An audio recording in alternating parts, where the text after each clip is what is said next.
সবাই তোমরা কেমন আছো? আমি গল্প দিদু। আমি রোজ তোমাদের একটা গল্প শোনাবো। শুরু করার আগে ভিডিওটা লাইক আর চ্যানেলটা সাবস্ক্রাইব করে নিও এরকম অনেক গল্পের জন্যে। আজকের গল্পের নাম চোরের আজব সাজা। একদিন গোপালের জ্বর হওয়ায় সে সেদিন রাজসভায় যেতে পারেনি। মহারাজ সভাসদদের নিয়ে নানা আলাপ আলোচনা করতে করতে হঠাৎ বললেন, আমার সবার মধ্যে এমন কি কেউ আছে যে গোপালের ঘর থেকে কিছু চুরি করে আনতে পারে? যদি কেউ পারে তবে সে সামান্য জিনিস হলেও আমি তাকে বিশেষভাবে পুরস্কৃত করব। তোমরা কেউ রাজি থাকলে বলো।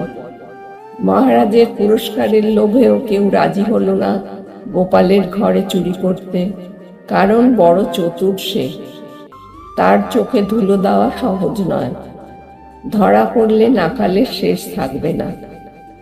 নাকানি চোবানি তো খেতেই হবে, আর সে তার প্রতিশোধ একদিন না একদিন নেবেই নেবে, এবং অশেষ দুর্গতির সীমা থাকবে না। ভোপাল নামে একটি লোক পুরস্কারের লোভে সেদিন মধ্যরাত্রে গোপালের বাড়িতে শীত কেটে প্রবেশ করল।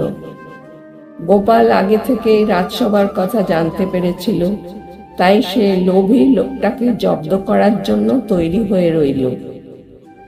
গোপালের ঘরের দেয়ালে শীত। গোপাল পূর্ব প্রস্তুতি মতো একটা মানুষের বিষ্ঠাপূর্ণ কলসির ওপরে গোটা কয়েক টাকা রেখে দিয়েছিল এবং সেখানে নিজের একপাশে আত্মগোপন করে দাঁড়িয়ে রইল। লোকটি শীত কেটে যখন ঘরের মধ্যে মাথা ঢুকিয়ে দেখলো যে সামনেই একটা টাকা ভর্তি কলসি বসানো আছে, সে আর কাল বিলম্ব না করে তাই তার মাথায় তুলে নিয়ে মনের আনন্দে রাজবাড়ির দিকে এগোতে যেতেই গোপাল ঢিল ছুঁড়ে ব্রাহ্মণের মাথার কলসিটা ভেঙে দিল। কলসি চুরমার হয়ে সঙ্গে সঙ্গে লোকটির সারা শরীর বিষটাতে পূর্ণ হয়ে গেল। তখন ভোর হয়েছে।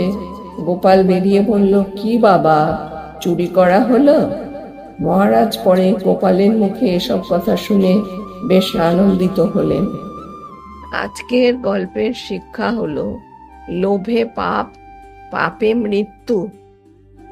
চতুর ও সতর্ক ব্যক্তির সঙ্গে ধোঁকাবাজি করতে গেলে নিজেকেই লজ্জায় পড়তে হয়। অন্যের ক্ষতি করার চেষ্টা শেষ পর্যন্ত নিজেরই সর্বনাশ ডেকে আনে। গল্পটা ভালো লাগলে কমেন্ট করে জানিও। তাহলে আজকে আমি আসি, নতুন গল্পের সঙ্গে তোমাদের সাথে দেখা হবে।